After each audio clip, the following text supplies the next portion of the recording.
We're filming for Unscripted Paranormal here in the Litchfield Opera House. We're very lucky, no team has ever investigated here before. Built in 1900, it was finished in the winter of 1900, but there was a smallpox epidemic at the time, so not many people turned up originally, but it had a seating capacity of 1,000 people at that time. And very famous actresses have been through here. There was a silent movie actress who went to Broadway from Litchfield called Angell, and we'll be trying to chat with her.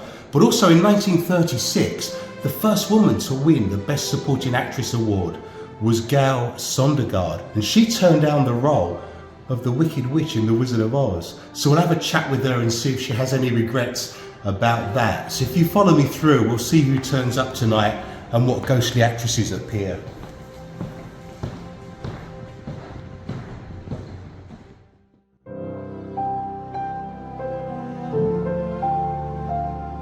What a beautiful place, beaming proudly with its history and culture. You can't walk through this place without wondering what it was like back in its heyday.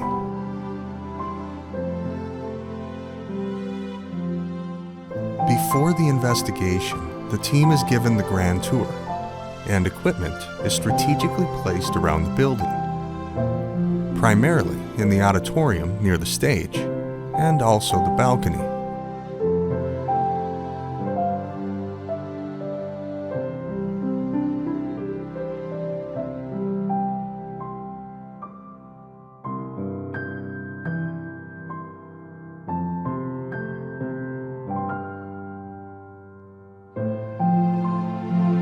I captured this downstairs. Little hot spot. I don't know what it is. I walked over to try to figure out what it was, and it wasn't there anymore, so I don't know what it is.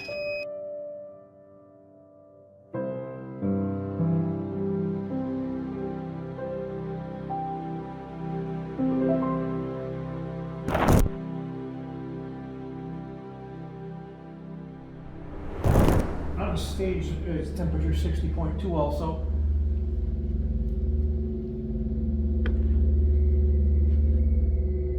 Check the recordings about 20 seconds ago. I thought I heard a voice. The activity in opera houses is very high, due partly to all the EMF activity that's there. All the fuse boxes, the lights, the electrical rig for all of these theatres generates its own EMF. It's almost like a finger buffet, a catalyst for spirits to come through. I heard like a rustling noise.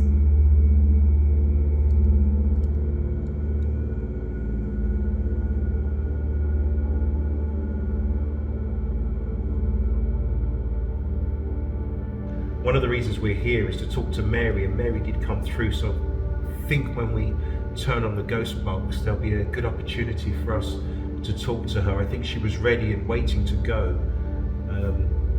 She said she actually played the piano. One of the meter lights came on the K2 there, just flickered momentarily, some transient energy flowing through there. But she said she was here a lot, and that she actually preferred playing the piano. She wasn't someone necessarily that would be on the stage in terms of an act, but she enjoyed playing the piano and obviously performed here several times. So I know that you went out to her grave and you spoke to her this afternoon. I think she was almost ready and almost that enthusiastic to want to come through. So we'll run some equipment and see if that kind of backs up the things I'm picking up. But there's definitely a lot of cigar smoke kind of hanging in the air around here. Members of the International Paranormal Society actually visited the grave of Mary Angell in Litchfield maybe an hour before the investigation, and actually told her we were coming, and she was prepared and ready for us and to answer our questions when we arrived. So definitely things moving around, maybe the building shifting in the cold and hot weather, but we have enough devices around that will capture anything that happens to be paranormal or out of it. We want to find a little bit about who you are and why you're here. Perhaps you like performing on the stage when there's no one around. Perhaps you're putting on plays late at night when there's no one here to disturb you. I know there's a lot of energy on the stage from the years, over 100 years of acts taking place in this location. Just the very nature of acting means that those individuals have an ego and they want to be on stage. So it's not uncommon to find ghosts still acting, still on the stage long after they're dead. Mary, we talked earlier today. I'm glad that you decided to show up. And I know that Adrian has some questions and he's eager to talk with you.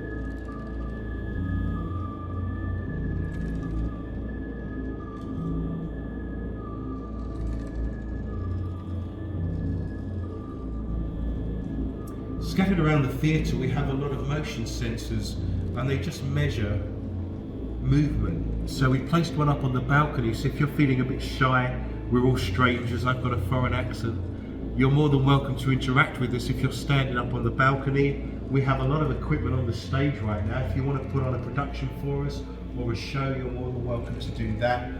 We also have a lot of listening devices that will record you. So if you shout at us at any time during this investigation or talk to us, we may not be able to hear you in real time, but we will be able to hear you when we play that back, almost like a gramophone recording.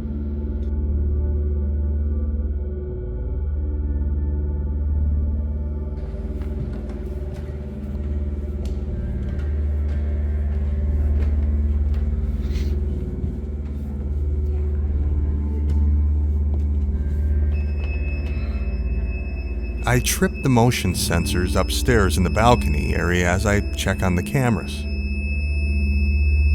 Though this main camera hasn't been on long, it's already dead. This dark, shaky sequence is me trying to figure out why.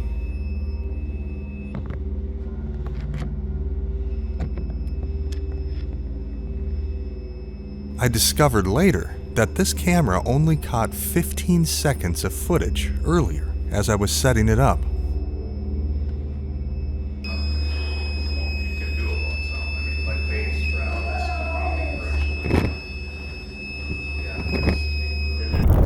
This is kind of crazy because what you hear on here, and I'm pretty sure there wasn't a baby there, is like a little 1-year-old cooing in the background. It's very, very bizarre. We actually had the EVP of a baby crying in the background, and I do know that building was used throughout its history as a meeting place for the town and a town hall as well. During the course of that first vigil, we were running an eye ovulus, and if you look at the eye ovulus, it says paranormal, and obviously we're doing a paranormal investigation, but the next word is heart. And the first play that was ever performed on this stage was called A Marble Heart. So very interesting that those should come up on the eye ovulus, and they're actually connected to this theatre. Other activity we witnessed was the thermal imaging of a humanoid figure up on the balcony that's very difficult to argue against. While the team conducted the investigation in the auditorium, I occasionally wandered up to the balcony to check the equipment, especially after the strange camera malfunction earlier. Little did I know, I wasn't alone up there. As you can see in these thermal images shot from below, there's a cold humanoid shape near where I was filming. Creepy, right?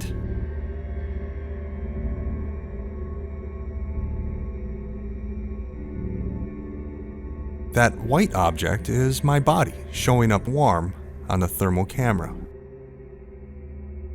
There was somebody peeking out around the door right around the time when Scott's like, hey, there's somebody back behind me. Right. And I also still feel that there's some people up on this side as well. Gloria also sees a figure near the stage. If you're here observing us at the moment, we know there's lots of spirits in the auditorium right now, so if you'd like to come through and shout your name out, I'd be very grateful. So, my name's Adrian, I'd like to know who you are, so if you shout your name out for me, that's the first thing I want to hear. Someone said Barb straight away. Do you prefer being called Barb or Barbara?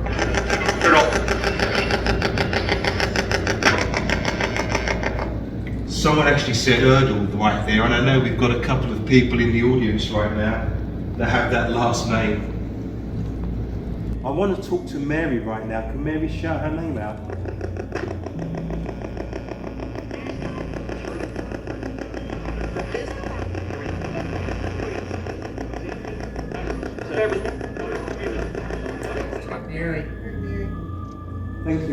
appreciate that. I think I've got some allergies at the moment, so I can't hear so well. So I'm relying on my team telling me you shouted your name out, so I appreciate that. I've got notes on your life and career here, and I just want to go through a few things with you. I firstly want to clarify that I've got you and not somebody else, so can you shout out your middle name?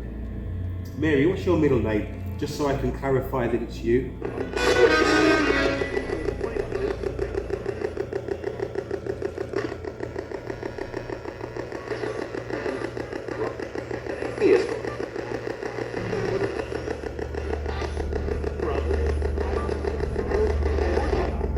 Mary, can you tell me your middle name just so I can clarify that it's you?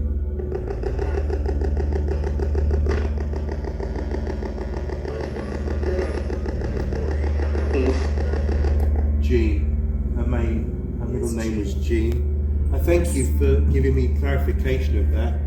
I believe it's you that's here because we've spoken to you in the cemetery earlier today. And also psychically I felt you were here, so I appreciate you coming through. Hi, Mary, and thank you for coming here tonight. I know Adrian had some questions for you, and I'm just going to follow up and just so we can get confirmation of what he said. One of the big questions that we had was the census records from 1940 show you as head of household and widowed, but your husband didn't die until the late 60s. Did you just not want the ill publicity of being divorced? Is that what happened?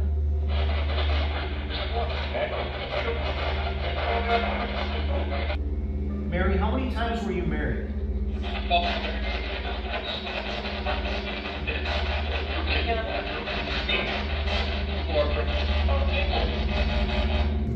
Mary, Angel, how many times were you married?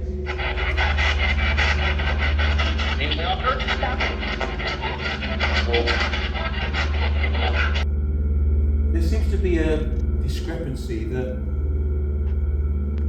we've read documentation that said you were widowed, but then we discovered that your husband lived on into the 1960s and died in Florida. So could you tell me what happened? Was that just because you didn't want people to know that you'd got divorced? Is that correct, yes or no?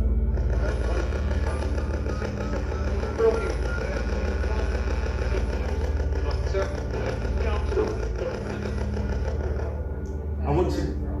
Sorry, Carol? I thought I heard broken Broken family. I heard broken.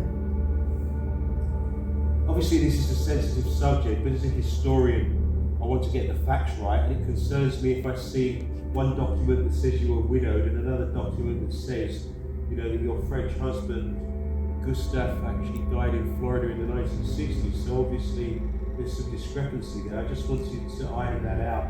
We're in the 21st century now. Divorce is a common practice. It's really not something that has a social stigma anymore. So could you tell me, did you say that you were widowed just because of the shame of getting divorced? Is that correct?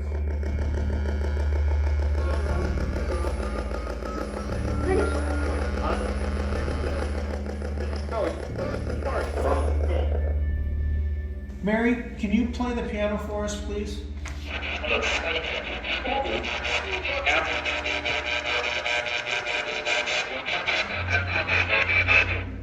I thought right off, she said, I'm not playing. That corresponds, she's told him no as well. I'm assuming she can play the piano. Yeah, she was a pianist. Right, that's what I feel. Maybe she needs a Steinway or something. Maybe.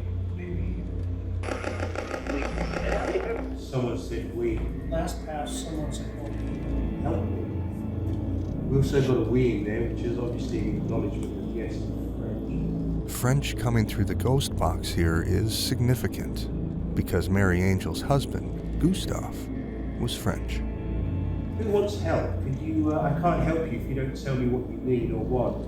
So here's your opportunity. Can you tell me what you want, what you need? What do you want help with?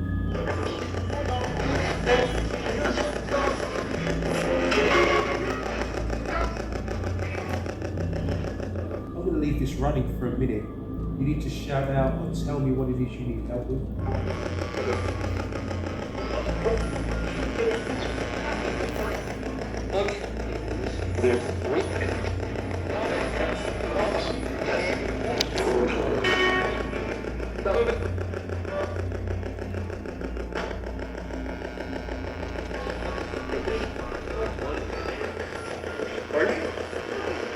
Do you need us to bring you something?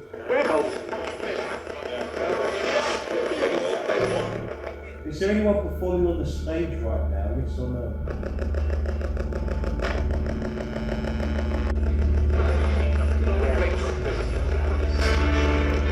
I thought I got a promoter come through that looked very Edwardian to me with, what you'd call whiskers on the side of his face. What do you call that? Is it lamb chops or something? Sorry? Chaps. Is there a gentleman named Henry here? Can you shout your name out? Could you say hello if you're here, Henry?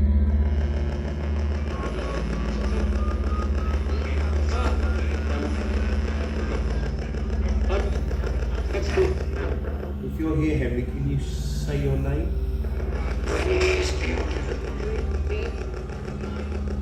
Someone said we, followed by a please. There's a lot of French going on in the background. Is good stuff actually here with us right now? Yes or no? We or not?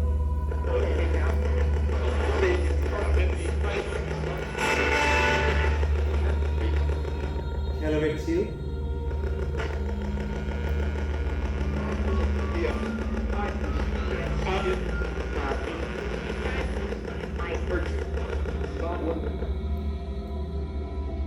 So we've had a lot of success with the Ghost Box, and there were several other actresses and people I wanted to come through. I don't know if Gail Sondergard actually performed on this stage, but she's from Litchfield. I'm sure she came into this building even to watch shows perhaps in the past. So if Gail's here, I'd like to talk to you. Perhaps you can tell me if you performed here. Perhaps you can tell me what your favourite play was back in the day. There's some questions I'd like to ask you about your Hollywood career. I'd like to ask you about turning down the role of the Wicked Witch in The Wizard of Oz. Would be an interesting conversation. How about a little fire, Scarecrow? So if you're here, Gail, the first thing I'd like you to do for me is to perhaps just make some of this equipment come on. Perhaps you could walk through the centre here, and there's various devices that will measure your energy and your presence. If you're up on the balcony, you'll make various devices go off because we have motion detectors. We have lots of tools here with us, and the flashlights come on for the first time. So there we go. I asked the actress Gale Sondergard to come and walk through the middle of our investigation here for the first time, and we've been here several hours now. The flashlight came on to register somebody or something passing through that area, so that's a very impressive start. Could you make a banging sound? Could you move around on the stage to make our devices go off?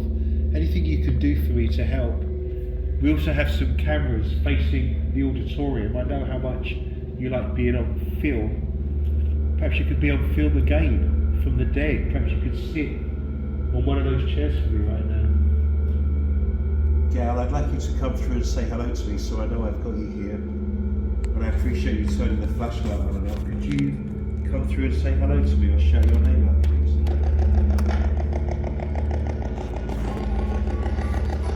Gail, if you're here, can you shout out hello or give me a yes?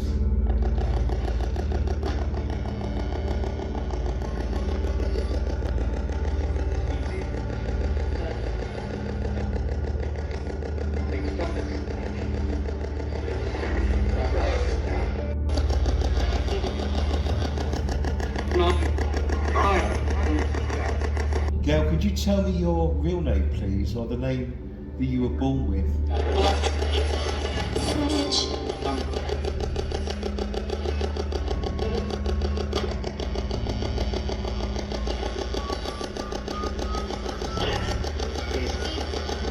Gail was your stage name, but it wasn't the name you were born with. Could you tell me your first name that you were born with?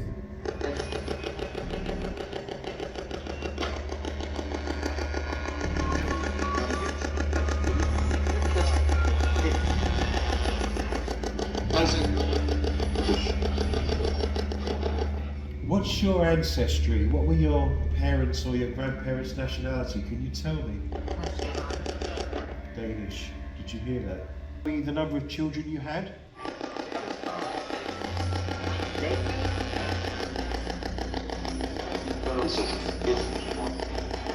What was the number of children you had? Could you shout out a number for me?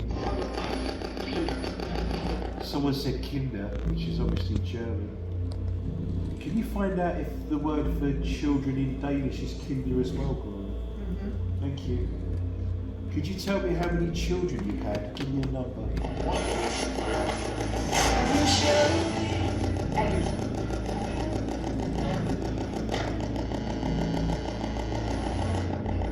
Gail, I believe that you...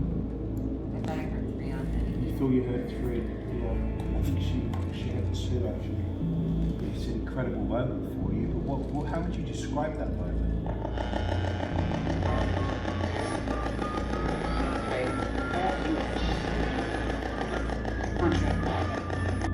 Now, as we mentioned previously, she was all ready to play the Wicked Witch in the Wizard of Oz film, and they did several screen tests, they organised all her makeup, and at the last minute she decided she didn't want to do it because she didn't want to be portrayed as ugly or evil.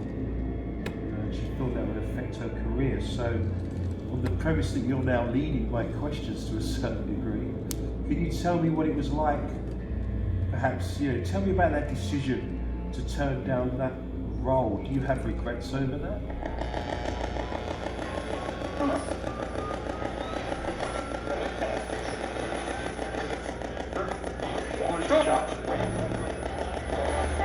Do you have regrets over turning down that role? Do you wish you'd have done it now?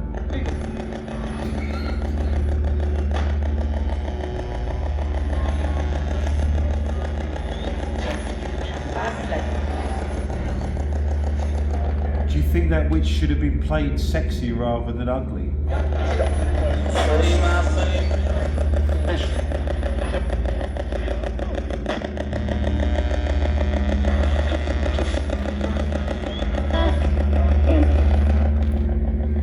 Your husband, Herbert Biederman, was accused of being one of the Hollywood 10 and was accused of being a communist, and your career basically ended at that point in Hollywood.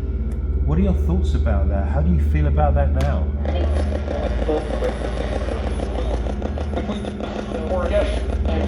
Going back to the question I asked about turning down the role of the Wicked Witch in The Wizard of Oz, could you perhaps just repeat for me your feelings on that? Do you have regrets about that decision?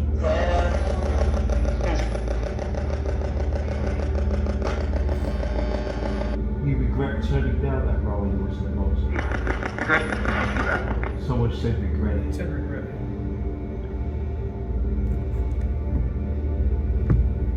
We've only got a few minutes left, and I want Scott to do a few things for me as well, but I just have 1 or 2 questions left here.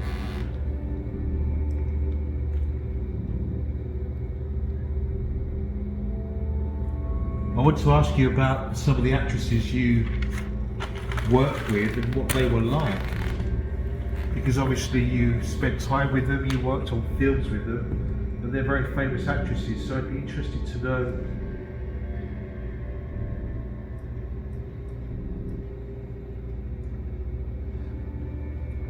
the film you won an Oscar for Best Supporting Actress. You worked with Olivia de Havilland. Can you tell me what she was like? What was she like as a person? Give me a few words to describe her.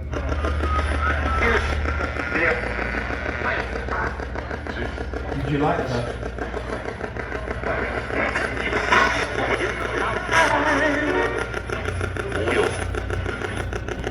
What was Olivia de Havilland like to work with?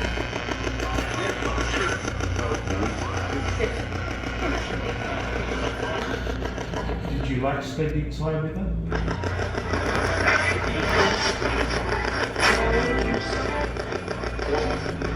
Did she treat you with respect?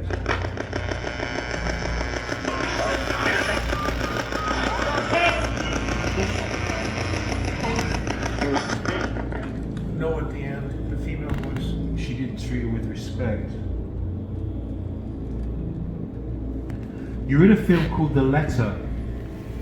And Betty Davis was in that film, so it'd be remiss of me not to ask you what you thought of her as well in that film. So you worked with Betty Davis. What was she like? Could you tell me? Could you describe her?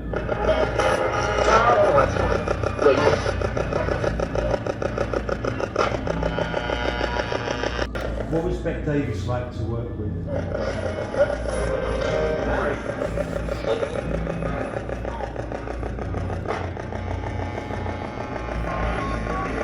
Did you enjoy spending time with her? No. Was she a difficult person?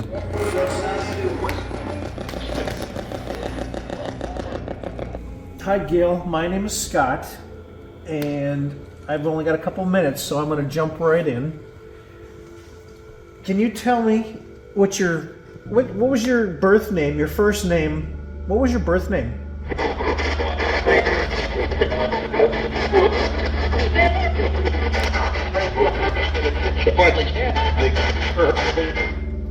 I think I heard you say it, but I want to ask you again. You got to speak up in a very loud and clear voice. Shout it out if you have to. What was your given first name, Gail?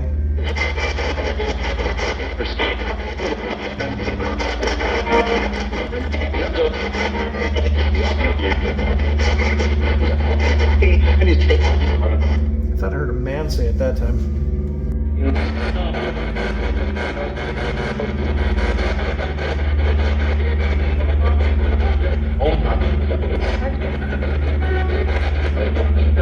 thought a man said old enough.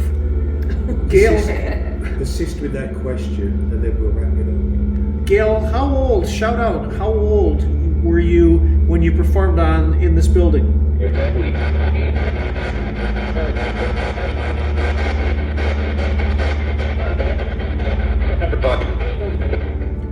heard 17. Gail, how old were you when you performed in this building?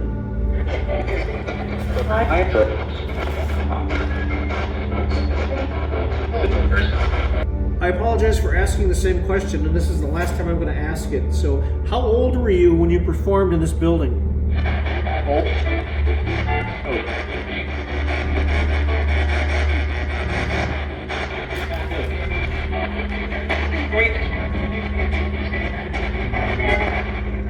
A man said old. 3, didn't she? I heard 3 at the end too. We're going to finish up here now, and I'm not sure when we're going to be back. So, is there anything that you want to say to us before we leave?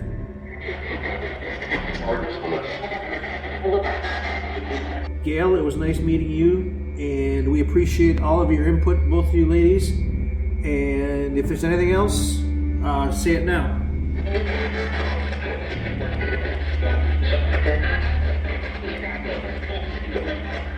Thank you, and can you say goodnight?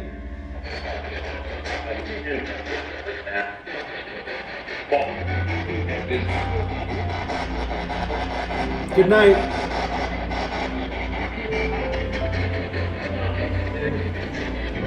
Woman said bye. Well, we've just finished an episode of Unscripted Paranormal here in the Opera House. We had a lot go on. There was a lot of energy spikes. We definitely had Mary come through, who was talking to about her stage career, but what about getting Gale come through as well and discussing all the things about the actresses she worked with? So some really cool things here tonight, and we'll do our evidence review and we'll start to put all those things out there. But what a great evening, a night at the opera no less. Thank you for joining us.